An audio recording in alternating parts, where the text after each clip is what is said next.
Hiya, and welcome to eRacing GP. This is the 6th running of the Global Edition, and we're the Youngs. My name's Alex, and next to me is Alistair. Hello. So we're at round 4 or 5, Alistair. We've got 4 classes coming up. We've got Copper, Bronze, Silver, and Gold. Are you looking forward to another great afternoon of racing? Another weekend, another race. We're here at Motegi. I'm excited. You know, this track's a lot more heavy braking zones compared to the last two. Yeah. So I'm looking forward to some great racing. Yeah, absolutely. And we're starting with the Copper class. Let's go straight to the 4 classes, the leading championship leaders of the 4 classes. You got Nakib Aslan there in gold, Ung Jun Chang there leading silver. In bronze, Axel Nockom's back in the championship lead. And of course, Abdul Yazid Razak there leading the Copper class. Here are the championship positions for the Copper class. As we mentioned, Yazid Razak is leading that championship. John McGregor in 2nd, Aiman Haikal in 3rd. Hamdani's still in 4th position, even though he's only competed in 1 race. He was promoted up to bronze because he was too quick for Copper. Watanabe there in 5th, Zhuang in 6th, Chris Chu in 7th, Nicky Lim in 8th, Yang Ming, who's run races already in this championship, in 9th, with Danish Ahram in 10th position. In the Nations Cup, Malaysia, wow, look at that, Al. Big lead there. Big lead. They won the last. They are the defending champion, of course. Although Philippines took the first 2 global editions, Malaysia's had its own way since then. And in the Teams Cup, Stratos Motorsport again with a big lead. They are the reigning champions as well. So the incumbents are winning. Like you said, Al, we are at Twin Wing Motegi in Japan. Good fun track this. And there we go. It's actually twin rings, isn't it, Al? Yeah, so twin rings because of the oval, obviously you can see there, 2 corner track, and then the road course, which is actually a 14 corner track. Very hard braking, very stop-start, expecting good racing, and it will be pretty interesting in these copper and bronze cars coming up. Yeah, and like you said, heavy braking, lots of straights. Actually, I'm really looking forward to the bronze class race afterwards. We've had some cracking racing there. But yes, we're in the Formula Juniors, which are basically Formula Ford cars. Good fun cars to drive. We're on board right now with championship leader Yazid Razak. These cars have no downforce. It's the first time we're using these cars, and what's it like to drive? Well, they seem pretty fun. You know, it's provided good racing already because of the lack of air. You know, we can follow a lot closer. But drivers have been complaining that it's a real pain to drive because of the lack of downforce. So it's just mechanical grip, which is the real struggle around here. Yeah, I guess so. I mean, it's car control, isn't it? So it's good, useful for them to drive because not everyone's going to drive cars at downforce. Just I think some of the new boys here went straight into Formula 4 and they're used to the extra grip. These cars don't have it, but good fun indeed. Why don't we got a bit of time for qualifying starts on the hour, so why don't we go for a lap of Motegi with Haris Shami, who'll be coming up later in the gold class. Hello ladies and gentlemen, this is Haris Shami. We'll take you on a 1 lap tour around Swinging Motegi, a stop and go layout of distance of 4.8 kilometers located in Tochigi, Japan, which is a racing venue for Super GT, Super Formula, Super Taikyu, IndyCar, NASCAR, and of course MotoGP. Here we are, driving to the final corner and heading straight on the main straight for start and finish line.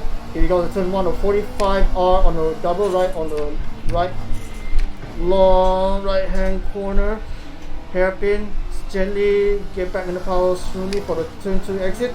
Then we go to the turn 3 of a 30R corner. We must brake in before 100 meter corner. Get braking gently, slowly get back on the power for turn 4 of 70R corner. Then get back on the 3rd straight, smoothly get back full throttle power on here. Then brake on 100 meter board or for the sharp corner on the right hand side for turn 5. Get to the first entry and the bridge.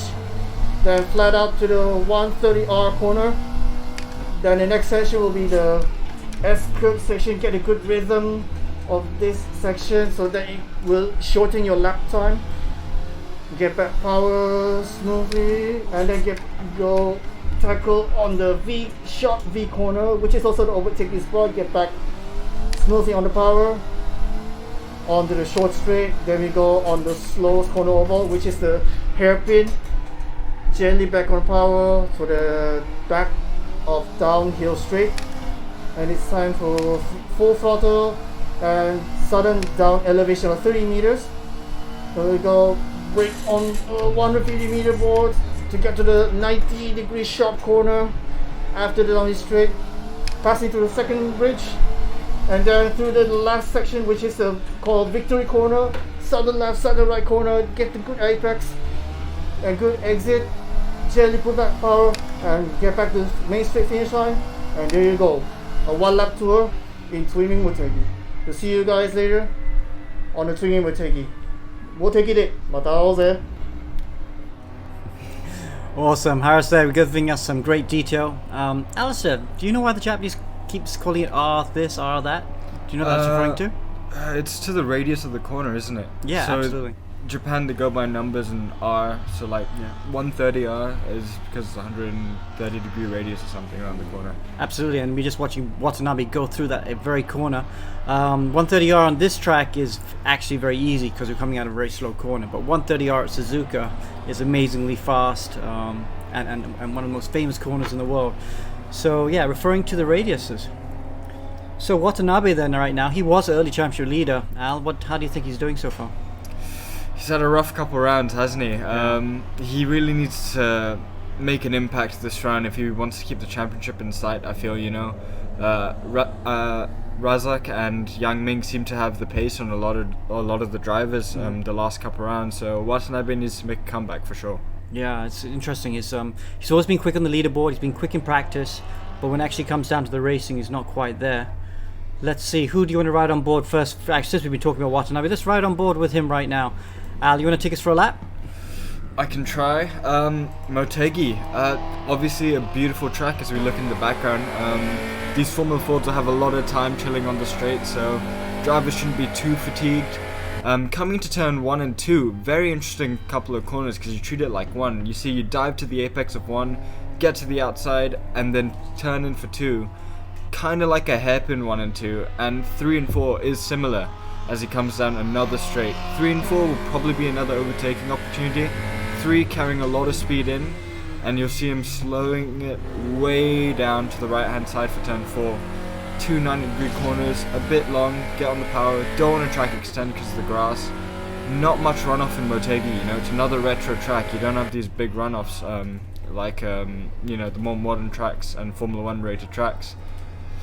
Coming through here, another tight corner, and you go into the first tunnel here in Motegi, right again, and climbing up. First big elevation change that we see. Getting over to the right for this left-right chicane. Coming in, you want to kind of underdrive this first corner, and then brake late into this right-hander. Some drivers tend to V it, some drivers like that tend to hug it, and then you want to get over to the right for this 90-degree right-hander. You can actually cut the inside a lot more than you think because of that curbing, and you're early on the power. Now you're thinking about, okay, there's a straight coming up, and you really want to get a good exit into this hairpin here.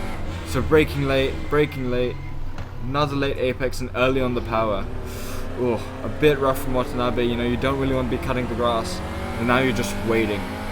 Climbs up a little bit, and then you get this insanely steep downhill drop into this right-hander.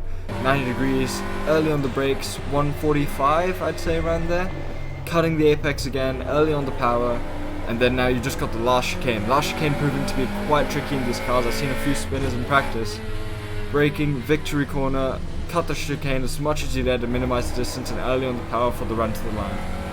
Wow, okay, so he's purple in sector 1, purple in sector 2. Will he be quickest of all as he crosses the finishing line? Wow, he goes P1 at the moment. So Watanabe P1, looking good. Let's see who else is going to be quick. We see if how Young Min Chu is doing as well. We can find him. Just the grid moving around a bit as people getting the laps in. Watanabe is still holding strong at the front. Where's Yang Ming on track? There he is. Yang Ming's on track right now. He's in the second sector. Look at that. In sector 2 though, he's 2 turns up. He's purple in sector 2. So this is a quicker lap than Watanabe.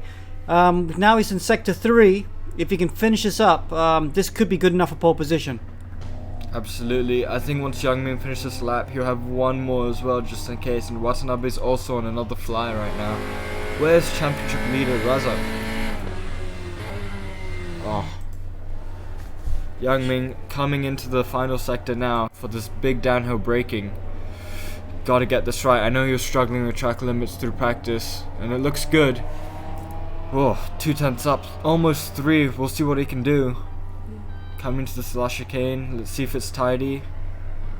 Looks good. Good amount of speed into the last corner. Track extending a little bit, but it might be okay. He seems to be continuing with the lap, so I don't think it's invalid. Comes across the finishing line now.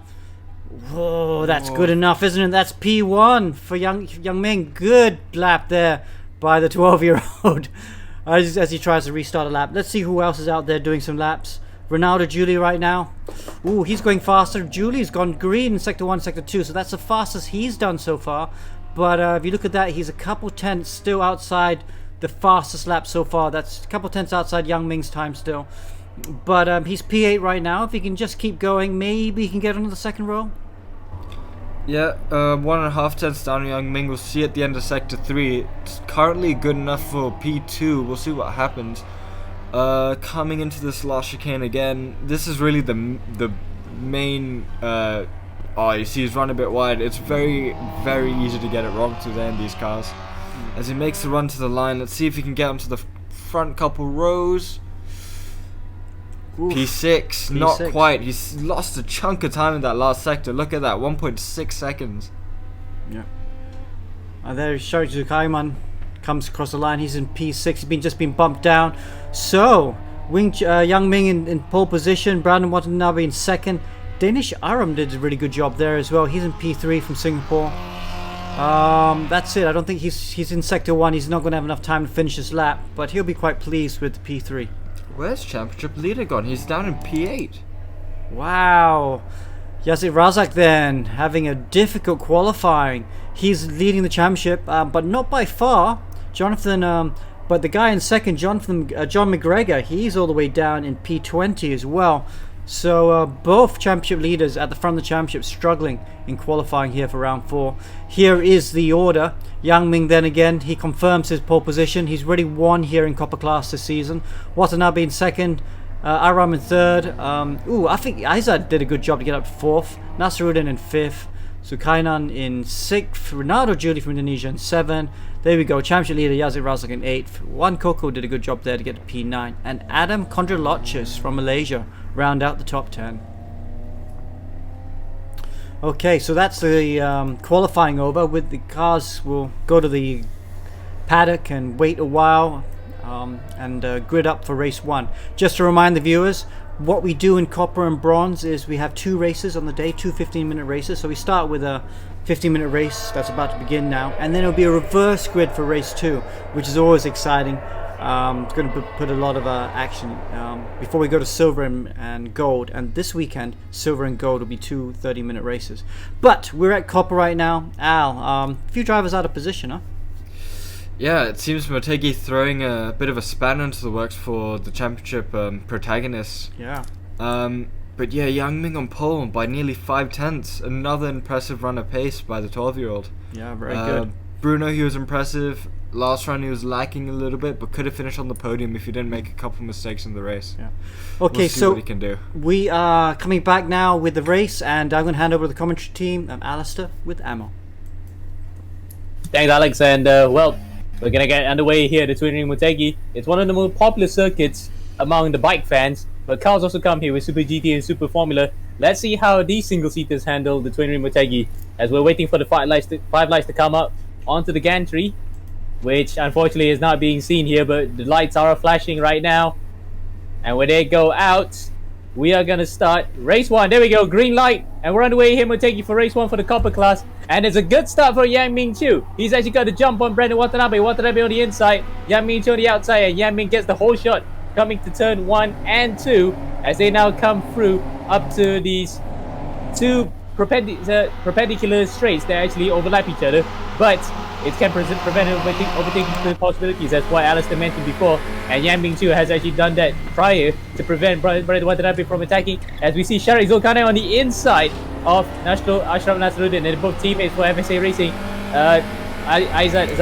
Zulkarnain was driving for the McGregor team last week, but apparently because he changed the team, but he couldn't change back to FSA Racing. Now he's back with his property as he goes on the inside with teammate again, makes the mistake this time. Alistair, is the start what you expected? Yeah, seems like everyone made a pretty clean getaway. You know, there's been a bit of rubbing and touching, but that's pretty expected to see in Copper, and it seems pretty smooth sailing so far as I see a car off on the runoff. Great start by the leader, Young Ming. You know, he seems pretty comfortable out in the front. Look at that. Almost a 1 second gap already. Watanabe has fallen down the order though. He's down in 17th. Absolutely bad start there for the Filipino, and the only Filipino driver who's actually in this class for the season, which is quite surprising because normally we have very good participation from the Philippines drivers in bronze and copper, but not for this particular season. Watanabe seems to be that he is not actually having a better time of it. As we look at Abdul Razak, what has gone wrong for actually Watanabe into the championship fight? He seemed to have gotten well to a strong start this season. It kind of tailed off a bit, hasn't it? Yeah, you know, he's had a tough couple of non-scoring rounds, I believe, and Bruno, he was struggling on pace, so it's a real shame to see, but now he's in 17th. It's not looking very good for him, is it? Certainly it's not, and not sure where pole for the reverse grid race is going to be. I would hazard to guess either in between 12 and 14 because we normally do that as, whoa, Abdul Razak then goes very wide coming out of victory corner, and his name victory corner because of the fact that there's races won and lost here. As speaking of races lost, there's someone spinning in the background for the behind that looks like a driver named Arshad, and another guy involved, yes, actually Armando Ramadan also went off with him as well. So those two guys are not having a good time of it.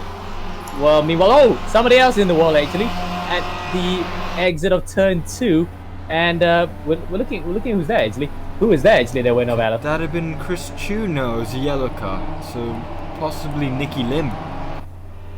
And looking at the timing screen, yes, and you're right. Your hunch is right. It actually looks like Nicky has actually dropped it. So Nicky then not having a good time of it at this particular junction. But it's only two laps in. We still got plenty more to go. In fact, 12 minutes left to go here. Anything still happen, even though it's such a short distance in this race, Al. Absolutely, you know, these races are always action-packed, especially Motegi with such a hard braking track and long straights. We'll see a lot of overtaking, I feel.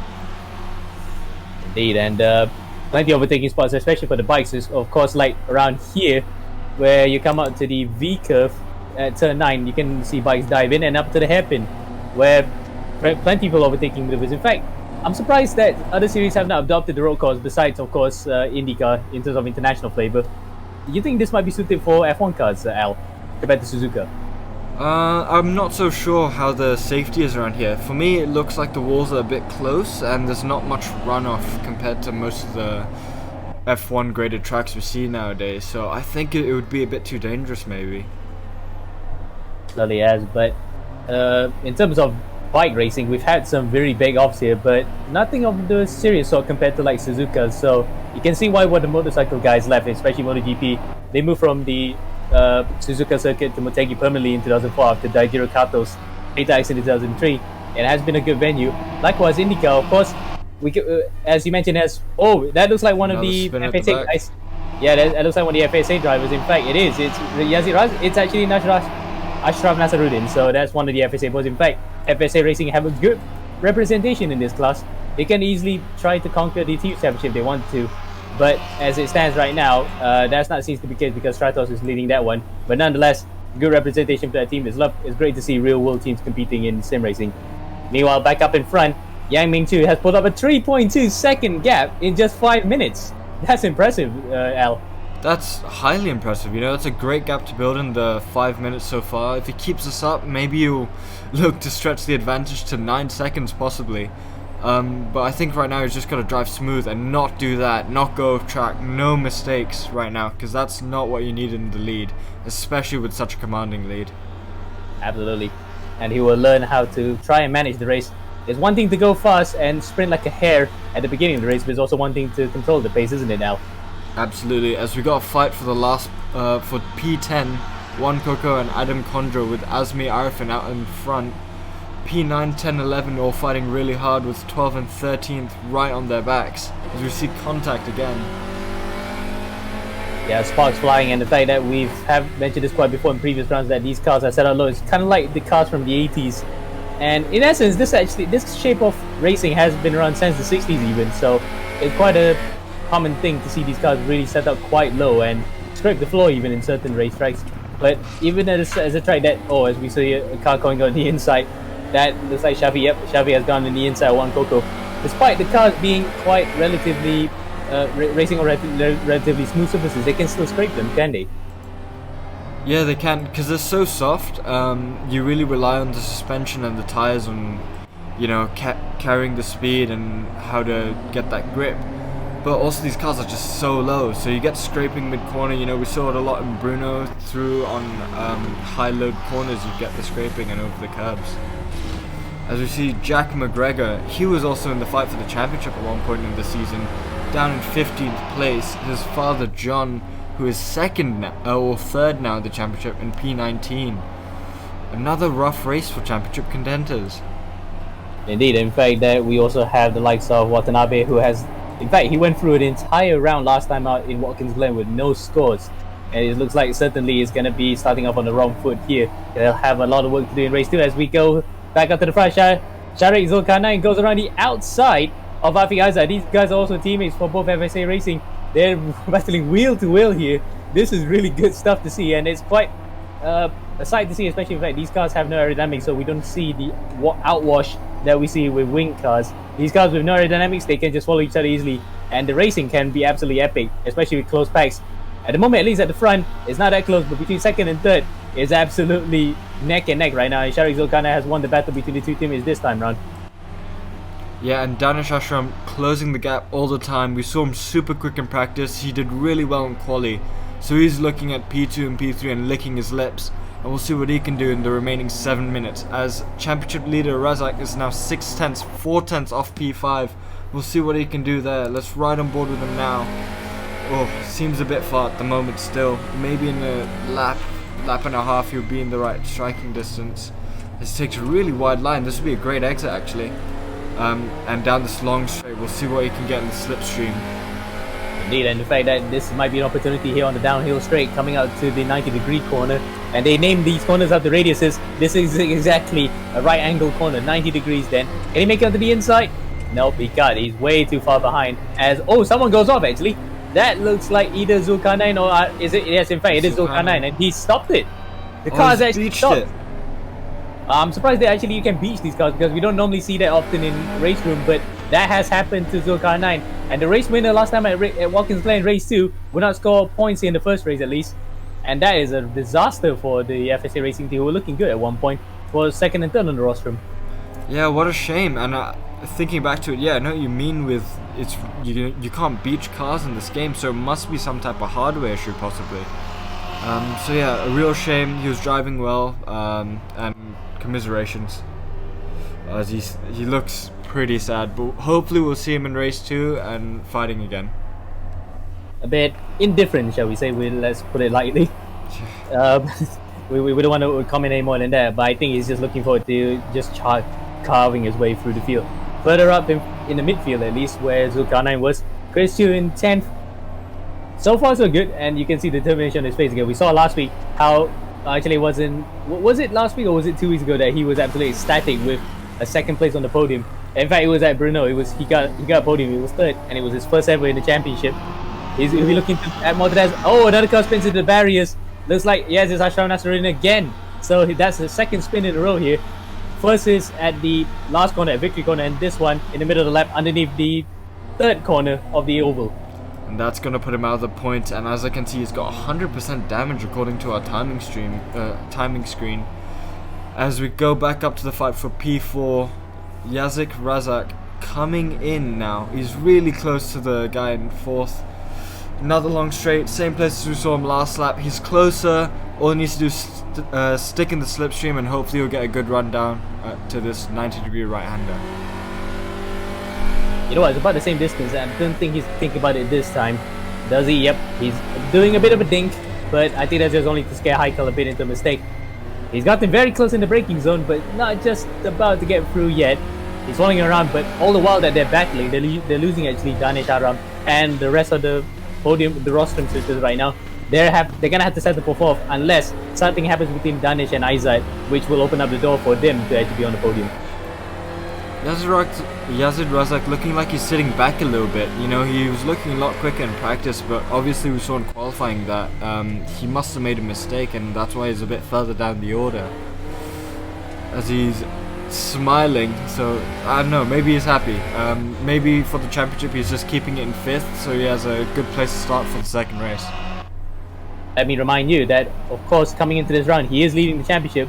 The guy that he's chasing is the guy who's in 3rd place, and he's only about 8 points behind in the championship, so he's probably not thinking about championship right now, but getting past that guy will do him an absolute world of good.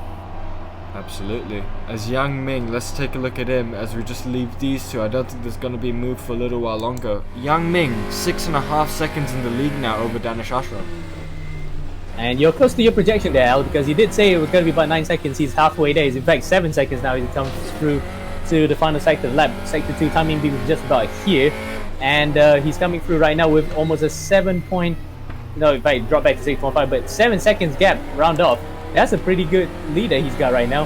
And he's one of his way to actually claiming his, I think, 2nd win of the season. Yep, 2nd win of the season. And if he does it, it's going to be a second faster lap as we see Abdul Yazid Raza move on to the inside of his championship rival, Haikal. Aiman Haikal then, holding on to his 4th place for dear life even. But right now, I think these teammates are just handling risk quite well. Oh! Big whack up the rear there from Reynaldo Julie. That wasn't part of the script for Yazid Raza. Now he's going to have to defend his line as well. In fact, look at that! He's defending real hard onto the wall there, almost Senna style.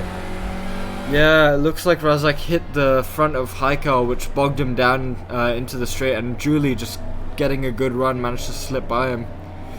It's going to be a tight fight for 4th. I think we'll see it all the way to the end, but unfortunately for Razak, I'm not sure if he's getting past Julie. Julie was looking really quick as he was hunting both of them down.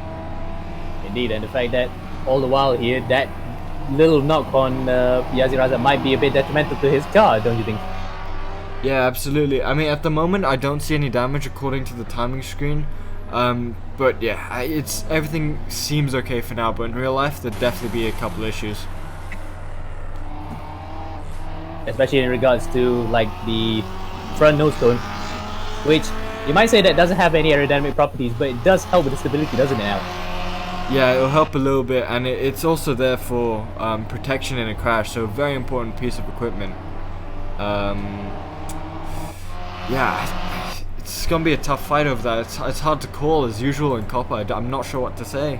There's Chris Chu fighting for P9, making his way back up the order. Oh, I love watching Chris's onboard. He looks so passionate all the time. Absolutely, and he comes from a real racing background as well, so he's got that competition spirit even in virtual. But he just got overtaken there by Lim Nicky coming through turn 2, so Nicky kind of surprised him by overtaking on the inside, and Chris just wants to bye-bye. But having said that, he had a bit of a smile on his face. Looks like he's enjoying the racing here in the mid-pack. Still got points, but he's just gonna wanting to avoid a collision that might send him into the back of the grid, which will not be ideal to start to the day, ain't it, Alex? Sorry, Alex. Yeah. An impressive drive by Nicky, who actually fell back to 18th or 19th earlier on with a spin out the last corner. He's back into the top 10. As Yang Ming, our race leader, gets a slowdown penalty for track limits abuse, which is not what he needs. Yep. However, the gap has extended to 8.8 seconds, so maybe he's doing alright. And it's close to what you were calling it, Al. In fact, you were calling about 9 seconds, now 9.2, so your projection was correct there, and Yang Ming might have probably listened from afar telepathically to just go and just gun it. Right now then, coming through victory corner here, he's got one more lap to go. In fact, yep, 20 seconds left on the clock. He's gonna cross the line and start lap 8 here. So he's got one more lap around the Twin Ring Motegi to complete, and he will win his 2nd race of the season, and quite emphatically too. In fact, both races that he's won so far, one in Brno and potentially here, have all been with 5+ second gaps on him. He really knows how to run away with it, Al. Yeah, kind of like a young Sebastian Vettel. He likes to be on pole and just run away with the win. Looking very calm and collected as well as his zoom camera shows. Yang Ming, brilliant driving kid. But race 2, we'll see how he does. We know that he's been struggling a little bit with fighting his way back through the order. Indeed, and we now go back to the battle here. Whoa! Afi Aizat trying to claim back 2nd place from Danish Ahram. He's got the inside line. They're going side by side here, coming out of turn 2. A bit of a touch. That's to be given because these cars allow for a bit of contact when they go around each other. In this case, Danish Ahram got the outside line and the momentum, but Izzat has the inside line this time. Oh, locks up into him, and he spins it slightly. In fact, it's a half spin and turns into a full. No, it's not a full spin. It's half spin, but he's going to potentially lose the podium. And there it is. That looks like Aiman, Haikal, Yazir Azat. Yep, they got him. Yeah, they got now him. he's going to have to fight back here for the rostrum. In fact, this is between the teammates again. And in fact, Aiman Haikal is in Gen 2 Motorsports, and that's a picture with Alex from, I think, a program that we did a few months ago. So that's quite nice touch to see. Now then, Aiman Haikal leading a pack of cars here for the final spot on the podium, which became a fight for the podium after that mistake from Yazir Azat trying to overtake Danish Ahram. Has a bit of an internet connection problem in there for I think Azat's actually in front of Julie for a second. There we go. He just moved back as he comes onto the inside at the hairpin. Can't make a mistake. Al, how are you going to call this? I think Yazir Azat bit the bullet a bit too early. You know, instead of waiting for the long straight, he tried to send it down the inside of that left-hander. So I think he's way too far back to make a move now. And he's lucky that he didn't lose fourth, actually. As Yang Ming, another dominant race with 11.5 seconds on P2, takes the win. And look at him, cheering, happy. Congratulations, Yang Ming. Great job. Let's look at P2 and P3. Take a bow, Yang Ming. That was an absolute dominant performance. As Danish Ahram takes a fortuitous second, that will be building up a long way to what could potentially be a potentially good career here in the ERGP Championship. Third place goes to Aiman Haikal. Fourth is Yazir Azat. Fifth is Afi Izzat, who could have been on the podium, but he won't be too disappointed by that. He still gets good points on the board. Ronaldo Julie 6th, 7th is Azmir Rifin, 8th Lin Nicky, 9th is Jack McGregor, and 10th is Conor Lodges. And hopefully, I think Alex, we can actually get an interview with Yang Ming. Okay. Wow, what a great race, Yang Ming. I'm wondering if you can hear us as he panics to run to get to his phone. Good drive, mate. How was it? The car was absolutely cracked on the last lap. Why? Because you had damage or something? Because you were off track a lot. Yeah, I actually had damage. I checked my front wing, there was like a bit of like crumpled something. Okay. Well, congratulations. That's your, I think, second win of the season. You're going to start P15 for this next race. Good luck for that. Thanks. Okay, awesome there, getting Yang Ming there. Young kid, only 12 years old, but he's only been doing sim racing for, what, a couple months out? So he's really improved really quickly, hasn't he? Yeah, he's only been coming down to the academy a few months now, I think. So great job by him, you know, winning in Copper, and he's the first Copper driver to get 2 wins this season. For that to mean something good in the championship, we'll see soon enough. Okay. And Ammo, yeah, you want to take us through the top 10? Actually, taking through the top 10 already, but yep, do it again anyway. So Yang Ming Chu, Danish Ahram, Aiman Haikal, Abdulaziz Razak, Amirul Aizat, Renault Julie, Azmir Arifin, Lim Nicky, Jack McGregor, and Conor Lodges, with Chris Hughes just outside of that, Olivier Denis, 12, 13 Kimo, 14 Villiers, and 15 Brandon Watanabe. So only 1 point for the Filipino. Not a good start to the weekend. But what's good for him is he is top 15 reverse today, I think, for Copper Class. So he will start on pole position for this race. But boy, does he need some points. Really needs some good points there to try and get back into his championship charge. But I hand it over to you guys for the commentary for the reverse grid, race 2. Yep, a lot of work to do for Brandon. In fact, he might be counting his lucky stars here that he's gotten pole for this one, but that's half the job. Pole is one thing, but there's also another to try and get back the lost ground that he had, for example, for that race 1, to actually get back onto the front of the pack in the championship. So Watanabe then, hopefully for his sake, he'll get the job done here. Yeah, he knows that he's had a rough couple rounds. He's been waiting for an opportunity like this, so he needs to make the most of it and get a bit lucky with the other championship leaders also falling behind. Indeed, and that's his first points on the season of this part of the championship since Bruno, and he only had a 10th place finish that time. Waited to see here as the lights go out for race 2.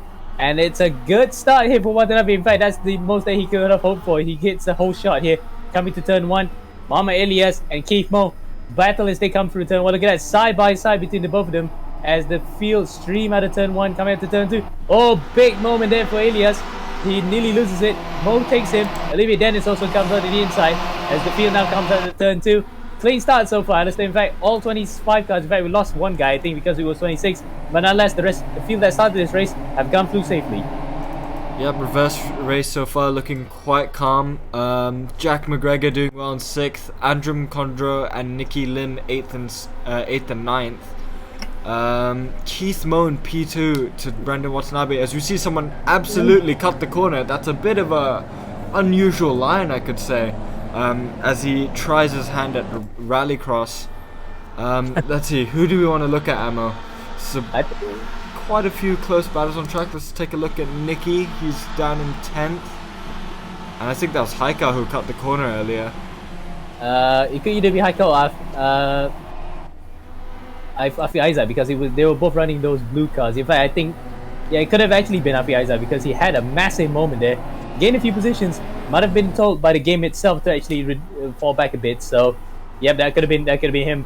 Lucky moment. He didn't take out the rest of the field like what happened to Liuzzi in F1. Remember in the 2011 Italian Grand Prix, where he went up big time and took out a few drivers. Took out world champion, 2016 world champion Nico Rosberg, if I'm not mistaken. As we see Keith Moe fighting at the front, calm and collected as usual, and you'll see his little fingers come up, you know, just showing us that he's taking it nice and easy. Oh, not this corner. But I love these zoom cameras because we can really take a look at what the drivers are feeling, what they're doing. Keith coming into the final chicane now. He's pulled a bit of a gap to P3. Ilias looking like he's fighting hard for P3. Jack McGregor right behind him as well. What do you think, Ammo? Gonna be a bit tight here coming to turn 1. Remember, it's also an overtaking spot. We see that a lot in MotoGP. Jack, I think, has the line, but unfortunately not the momentum.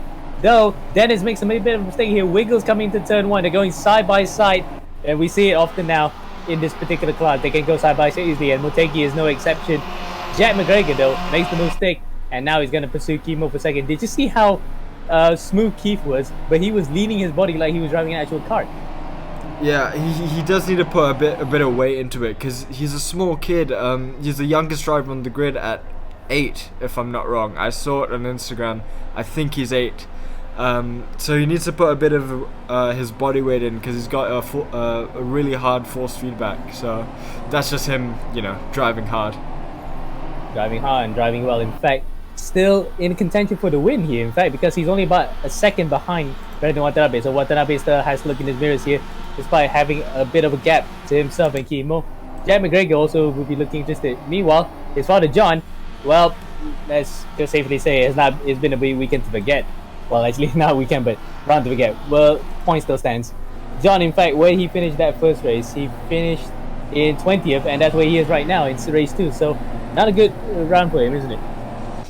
Yeah, tough race 1. Race 2 doesn't seem like it's going any better, and he's got a big gap to 19th. So John will be hoping for some misfortune to the guys up ahead, I believe. Well, in terms of the championship, that will not be doing himself any favors. If he scores no points in this round, in fact, no points at all. In fact, he only scored a 8th place finish in Watkins Glen. That will be his only points for the next 3 races. So, not good championship form. Ilias defending from Condro into the 90-degree right-hander there down the hill. This fight for 5, 6, 7 seems to be pretty tight, as well as the fight for 3, 4, 5. Although Jack has pulled out a 6/10 gap, and Chris Chu's fallen behind a little bit. Oh, we got spin out the last corner. Ooh, big one. And that looks like one of the cars that might have been involved in that melee at the start. No, in fact, it's actually a different car. It's Adam Shafi for FSA Racing, one of the 6 drivers from this particular go-kart team that's in with this one. And Shafi then is going to be right at the back, so he's going to have to consign this particular run into the history books. He's not getting any closer. In fact, he's going to get overtaken there by Owen Lee, and I'm thinking. As we look at the retirement so far, Lim Nicky is one of them, so might have been from a collision that sent him out. Yeah, we've lost 2 drivers so far, so the grid's now 23 cars. Less than I expected from a reverse grid race, to be fair. But we'll see by the end if we lose any more. Yazid Razak down in 14th position, not really making any ground, as Brandon Watanabe out in the lead, 1.3 seconds now. He's doing exactly what he needs to do for his championship contention. Indeed, and the fact that where is he right now in the championship? In fact, 5th place. Can do. He can actually go up to 4th if he finishes this race, and in the lead ahead of Hamdani. Of course, Hamdani is no longer in this class, so he'll be in contention for that top 4. But the bigger picture here is that Abdiaziz Razak will still be in the championship lead coming into the final round, and that will be double points. That will be interesting. A lot is on the line there coming into the final round. I have gotten information from race control that there are no double points this season. Okay, so apologies for that one. Gotta be too excited because we do count that kind of like past few seasons. The final round, the championship has been up first. So no double points. All points will be like 4 of the best races out of 5 will be counted towards championship. So every race matters now from here on out. And Brandon Watanabe knows full well that he will still have a chance for the championship if he keeps this car pointing in the right direction. If also his championship rivals around him drop like flies. We look further behind. That was Chris Q for a second. There's Aiman Haikal, who was involved in that massive scrap in race 1. Finished on the podium. Now is only in 7th. He could still be on the podium here if things go his way. Yep, looking calm and collected. He's keeping his position in 7th, and I think that's exactly what he needs to do at this stage of the race. However, he is putting a bit of pressure on Adam Condro. You know, in these reverse grid races with the less experienced guys at the front, you want to take your time. You know, they'll end up making mistakes, and then that's how you close the gaps and make the overtakes. Race winner, Yang Ming, P9, Danish Ahram, P10. Those two continuing the fight from race 1 into race 2 now. Let's see if Yang Ming will make any more positions to see if he can get more points after race 1. As we see, Haikal really late on the brakes. He's going to be right on the tail of Adam here. And here the brakes actually, and these are not actually carbon ceramic brakes. They're more like road car brakes, aren't they, Al, in Formula Ford cars? Yeah, I think they're just normal steel brakes. As he's now defending. Yeah, positioned it well there to keep the car behind. Yeah, so steel brakes, just like road cars. These cars are pretty stock, to be honest. Just the fact that they're single seaters. Space frame, I'm guessing fiberglass shell. So yeah, cheap, cheerful, and perfect for racing. Absolutely, and it's quite a shame that in the real world, at least, that we have not seen so many Formula 4 championships that are prominent compared to the 60s, 70s, 80s, 90s, even early 2000s. They're fallen by the wayside slightly, but good to see that they're still around. And virtually, we can see how good the racing is. As Aiman Haikal then trying to defend from Yan Mingtu there with a very opportunistic move on Ashraf, and now he's gonna challenge for P7. He can't make the move here, I think, because he's got nowhere to go. Haikal blocks on the inside. Wheel cocks up a bit. He hit the back of him, but that's actually quite fair because they were just going that close to each other. Now he's gonna go to the inside, coming up the victory corner. You don't normally see cars overtake here. Yan Mingtu just make that possible, and what a move! What a move, Al. Great move. Great commitment. You know, he had to go for it. He was already kind of down his inside into the third last corner, so he had to send it into that last chicane, and that was perfect. That's exactly what he needed to do. And full send, isn't it? He licked the stamp, fully sent it, and sent the mail twice. Absolutely. Oh, there's a car spinning in the background. In fact, I think he's gonna completely lose it. That looks like either Danish Ahram or Juan Coco. We're waiting to see who is that when this position sort themselves out. It's actually Dave Roberts, I think, because Roberts has actually dropped quite a few positions. That was a massive hard spin moment, and now he's dropped it completely. Yeah, so turn 2 and the last corner seeming to be a bit troublesome for drivers getting on the power. You know, we've seen a few half spins here and there, as well as out of this corner. We've seen it cutting down the inside and a lot of track extending. So just a couple places for drivers to look out for in the future. Absolutely, and we're gonna look at that out, especially in the silver and gold classes. Particularly the bronze class after this, because it's the Group 4 cars. It'd be interesting to see whether or not the Porsche will have the advantage here, because there's more straights there where it can spread its legs compared to corners that can hinder it. So we'll have to wait and see how that plays out. But for now, we're looking at here. Chris Chu is up to 5th. Ooh, a bit of bumping and boring between Yan Mingtu and the Condor Lodges there. They're both academy drivers. Adam, there will probably not like one bit that he got assaulted for a bit to the inside while they're trying to attack here for a driver for 5th place. It'll be interesting battle to watch as Yan Mingtu then looks absolutely hungry. Condor Lodges then blocks on the inside. Let him know he's there. That is going to be an interesting battle here for 5th. Yeah, Chris Chu and Adam Condro, especially Adam Condro, are in positions where they don't normally find themselves very often. So they've got a couple decisions to make here. As Yang Ming sending around the outside, doesn't quite. Does he have the space to make that move again? No, Not quite. no, he doesn't. Oh, that was tight. Going for it. Oh, he gets it. Oh, second by the champions. Oh, that was to be expected. That was kind of like we kind of foreshadowed that, didn't we? With that 1/2 chance, and the second one where he thought he could make it, but unfortunately, it just that contact was enough to send him. But amazingly, he didn't. He's not out of the top 10. In fact, he's still in that top 10. He's in 9th.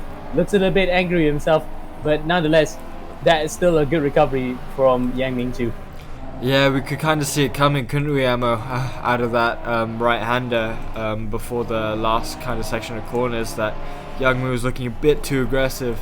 But continuing on from my point, Chris Chu and Adam are finding themselves in a unique position normally. So they've got to be a bit smart with letting quicker guys through, you know.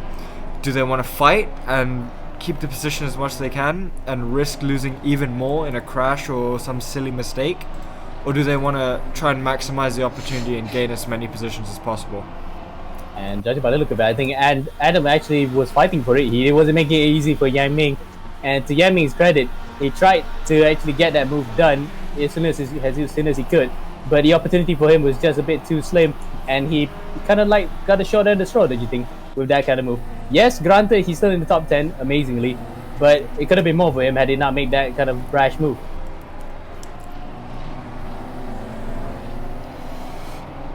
Chris Chu P5 holding strong from Haikal. Adam's... Where is Adam? He's gone. I think he's in safe because he is in that red car, that shell car that's actually right behind Chris Chu. Wait, we go back to front. This is Jack McGregor then onto the back of Kimo. Now we see normally overtaking maneuvers with MotoGP bikes here. Normally on the inside, but not on the outside. If he maintains on the outside, he has the inside coming to victory corner. Races can be won and lost here, as I mentioned before at the start of the round here. And he actually has the inside like this dive with Kimo. Can he make the move stick? Yes, he does. Bravely holds it around the outside, which turns to the inside and gets second place. That is a good move from Jack McGregor, and that will actually be his second podium, in fact, third podium of the season. All his podiums that have come where he finished third have been in race 2. Great move by Jack. Keith looked like he was defending well, but just seemed to leave a bit too much room on the outside for Jack to just kind of sail past Easily, him. like I think one of the moves of the race, other than of course Yang Ming's move onto the inside of Ashraf Nasruddin on lap, I think it was about lap 4 and I'm mistaken. That was actually one of the best moves of the race. This one is also to put in the collection.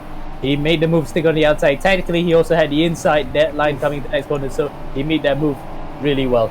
As Aiman Haikal slams into the back of Chris Yu there. Chris Yu then surviving an absolute onslaught from pretty much drivers in the midfield there. It's amazing that he still actually his car still standing. Yeah, these little Formula Fords / Formula Juniors, as RaceRoom likes to call it, are pretty strong, aren't they, Emma? Absolutely, you can take an absolute hammering from all corners and can still be running. Damage also can play a factor here, but nonetheless, these cars can hold up quite well despite them being rudimentary fiberglass chassis as opposed to carbon fiber that we see nowadays. Yeah.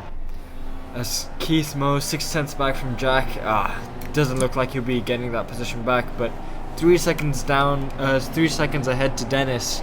It's looking good with 1 or 2 laps more to go. Haikal kind of falling back a bit. You know, he needs to be within the 3-4 tenth margin behind Chu to make an overtake, I feel. Because the slipstream really isn't as powerful as I believed it would be in these cars, probably due to the lack of downforce. Danish Ahram down the inside for P11. Good move. Ooh. A bit of a slight bias there, but that's to be expected because you really need to get your elbows out with these cars. And amazingly, I think just barring quite a few drivers, including the likes of Reynaldo Julie, who have dropped out of the race, that was probably due to contact. But the contact limit has not been exceeded by a lot of drivers here, which is quite nice to see. So we're getting some really good racing here. As their case in point, okay, slightly dirty, but it's still side-by-side action coming up to victory corner. Danish Ahram got pushed a bit there by Afi Aizat. Afi gets his spot back in P11, and now they're fighting for P10. The final point play positions here as Danish Ahram goes white coming out of victory corner. 10th is on the line, and we're into the final lap of this race here with Brandon Watanabe, who has been in the lead from the start, looking set to actually get the job done. Where's Keith Moe gone? He's dropped out of P3. He's down fact, at I think- P8. Yeah, I think he might have had a spin somewhere out of our sight. So Keith Moe then, running a strong second position, could have been his second podium of the season, and now he's dropped it all the way. No, in fact, now second point into the second podium of the season. In fact, oh, he's dropped it again as well. Well, looks like he's gonna have to wait. Good etiquette to wait for everybody to come by. Reverses it for good measure, but that's not good for trying to get back positions. And now, whoa, he's reversing a bit too much there. Can he get the car going again? Yes, he can. Ah, that's a real shame. That would have been only his third point paying position of the season. Yeah, it was a good race up until then, but yeah, hopefully we'll see him back for next round, fighting at the front. Watanabe. Oh, look at Kimura. I think he looks like he's gonna cry a bit. That looks like emotions running high. I'm not gonna comment any more on that, but that just looks like he's a bit distraught, don't you think? Yeah, I mean, Keith is young. He's shown that he's a great talent, and I've no doubt that he'll be back in the front in no time. So head up, Keith, and seriously, great driving today. Just unfortunate. Meanwhile, back out, as he said, into the front, Jack McGregor has actually overtaken Brandon Watanabe. What has happened there? And I just said, Watanabe is just going to get the job done. He's had the win in hand. Now he's dropped to second place, and McGregor is going to be the one who's going to be a different winner for this season. In fact, Jack will definitely be over the moon here. Even if it's just a second race win, that gets less points, but a win's a win. Jack McGregor comes across the line to take a surprising win there. Hopefully we get an interview with him, what happened to Brandon Watanabe, as the rest of the field from the top 5 onwards cross the line. Jack Watanabe had his hand in his head. He's absolutely surprised. But what has happened there? We'll not run through the results here, but Alex, we need to get a quick word with him. Yeah, let's see if we can talk to Jack McGregor right now. I think he's talking to someone off screen. But yeah, he's I think he's just celebrating with whoever's with him. Maybe his missus is with him. Hello? Hey, Jack, can you hear us, mate? Well done. Yeah, I can. Well, that's an exciting Thank you. race. We missed the last lap. What happened on the last lap? Watanabe lost it in turn 3. Turn 3. Ah. He dropped it in and he was on the inside. I didn't see it because he was quite far ahead and he just dropped it on the inside. Yeah. Unfortunate for him. Well, But he's driving, yeah, both Keith Moe? Yeah, Keith Moe. Hi. Keith and Watanabe were driving really well all Yeah. race. Yeah.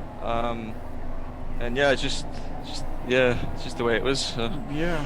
Well, that's congratulations. That's your third win now, I think, in Copper. Is it your third? Second. Second win? Never mind. You'll take it. Oh, yeah. Well, congratulations. This will help you in the championship as well. Thank you very much. Good luck for the Cheers. round 5, mate. See ya. Alright, Thanks. thank you. Wow, so fortunate win there. Jack, Ammo, he's been very quick, hasn't he? We've seen him quick on many occasions, but I'm not sure he's able to put in that much testing time as he usually wants to, because sometimes the pace is there, but the racecraft is always there, isn't it? Absolutely, and he proved there that he could overtake through the field and get a win in the process. But you gotta spare your heart a bit for Brandon Watanabe. He looked like he had the win in his hand until that unfortunate incident at turn 3. And again, as Alistair mentioned, turn 2, turn 3 has been a bit of a slippery slope for certain drivers, and it has caught up Watanabe. So run through the order: Jack McGregor, Brandon Watanabe, Olivier Denis, who gets another podium, Aiman Haikal, Andrew Gordolochis, Chris Chu, Ming, who actually recovered from a spin himself, Ashraf Nasruddin, Afi Aizat, and Danish Ahram rounded the top 10. So a bit of a slow burn of a race. That got exciting towards the end, but nonetheless, that's to be expected in the Copper class, and we're hoping more for the final round next week. Okay, well, thanks very much, Ammo. We'll be back with you for Bronze class. Al, that was some exciting racing, wasn't it?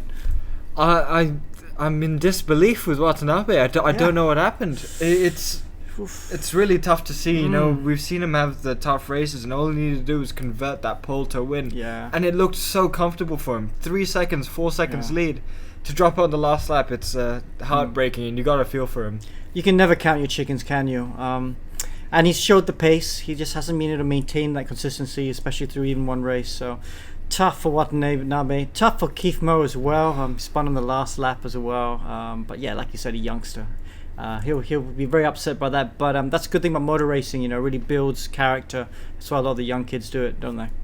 Absolutely, and it shows to mature those young drivers, and we've seen it in Keith. He's already thinking like a real racing driver and is an incredible talent. Yeah, absolutely. So just quickly before we go, we've got to thank our sponsors, of course, X-Park, Royal Selangor, of course Casio with the Sapphire Super Slim watch they've just sent me. Really very cool. Motorsport Playground, and of course Life, who do our t-shirts. Very cool. Thanks very much. Copper is done. We got bronze, silver and gold coming up after this, and we'll be right back after these messages.